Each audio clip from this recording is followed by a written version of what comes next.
ঈদ উপলক্ষে বাড়ছে প্রসাধনী বিক্রি। পছন্দ অনুযায়ী সাজগোজের বিভিন্ন অনুষঙ্গ কিনতে ক্রেতারা ভিড় করছেন কসমেটিক্সের দোকানে। এ নিয়ে আরও জানাতে ময়মনসিংহ থেকে যুক্ত হচ্ছেন সহকর্মী সাদিকুর রহমান। সাদিক, প্রসাধনীর বাজারে দেশীয় ব্র্যান্ডের চাহিদা কেমন দেখছেন, আর কোন ধরনের পণ্য আসলে বেশি বিক্রি হচ্ছে জানাবেন। শান্তা, আপনাকে অসংখ্য ধন্যবাদ। যে চিত্রটা এখন দেখা যাচ্ছে আসলে গতবারের তুলনায় এইবার প্রসাধনীর ব্যবসা কিন্তু কিছুটা নিম্নগামী। বিশেষ করে বলা যায় এখন 10 দিন বাকি আছে এবং এই সময়ে যদিও অতটা জমে থাকার কথা না, কিন্তু গতবার এই যে প্রসাধনীর দোকানগুলি সেগুলিতে কিন্তু অনেক ভিড় ছিল। এখানে যে বিক্রেতারা আছেন তারা বসে আছেন, বিশেষ করে জমে উঠবে আরও কয়েকদিন পর। একটু জানতে চাই আপনার কাছে, বাংলাদেশের যে দেশীয় যে প্রসাধনী এগুলি কেমন আছে আর অন্য দেশের প্রসাধনী কেমন আছে? আমাদের কাছে সব প্রসাধনী আছে, বাংলাদেশও আছে, বাইরের গুলো আছে, সব ধরনের।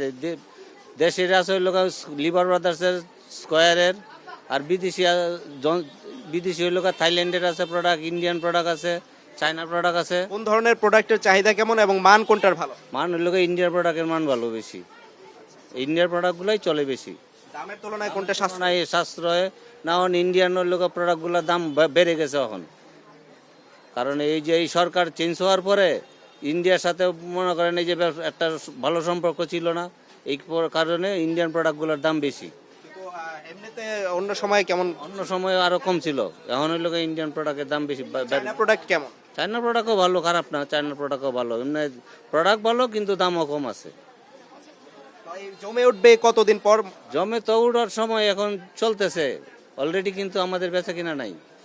আর আমাদের বেচা কিনাটা চলে গেছে ফুটপাতে কিছু লোক দোকানদার আছে।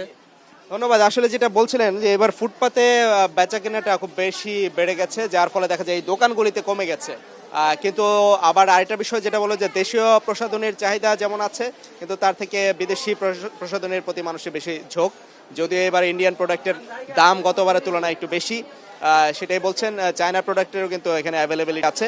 পাশাপাশি হচ্ছে যে এই থাইল্যান্ডেরও প্রোডাক্টের গুণগত মান খুব ভালো যেটা বলছেন, কিন্তু সেই প্রোডাক্টের চাহিদা খুব কম, কারণ এটা বিশেষ ক্রেতাদের চাহিদা।